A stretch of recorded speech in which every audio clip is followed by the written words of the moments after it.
Elasticity answers the question, how much? How many fewer apps will people buy when the price of apps rises? How many more taxi rides and fewer bus rides will people buy when their incomes rise? How many more hot dogs will you buy when hamburgers become more expensive? Economists use three elasticities, price elasticity, income elasticity, and cross elasticity, to answer these questions, how much? The price elasticity of demand tells us how sensitive people's purchases are of a product to changes in the price of the product.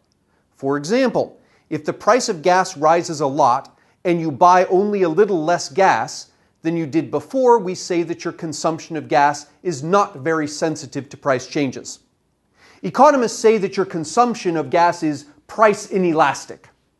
If the price of apps rises a little and you buy a lot fewer apps, then we say that your consumption of apps is very sensitive to price changes. Economists say that your consumption of apps is price elastic. The income elasticity of demand tells us how sensitive people's purchases of a product are in response to changes in their incomes.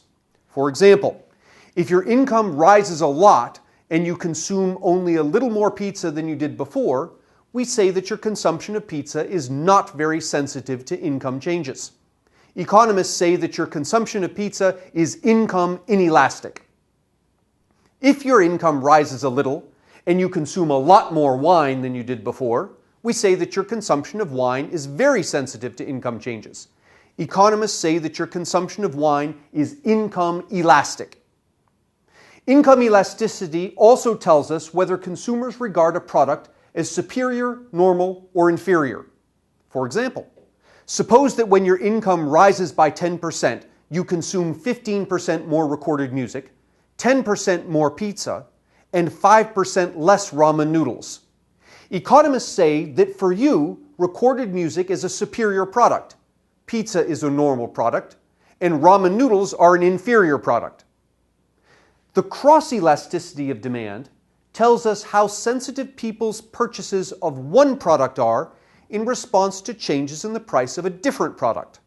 For example, if the price of hot dogs rises a little and you consume a lot less ketchup than you did before, we say that your consumption of ketchup is very sensitive to changes in the price of hot dogs. Cross-elasticity also tells us whether consumers regard two products as substitutes or complements. Substitutes are goods that consumers usually consume in place of each other, like pizza and spaghetti, beer and wine, movies and baseball games. If the price of one rises, then the amount that you consume of the other rises also. Complements are goods that consumers usually consume together, like hot dogs and ketchup, shoes and socks, or printer paper and ink. If the price of one rises, then the amount you consume of the other one falls. Economists use elasticities to describe how you behave toward products, whether you regard products as complements or substitutes, or whether you regard them as superior or inferior. Businesses use elasticities to predict how you will react when they change their prices or how you will react when your income changes.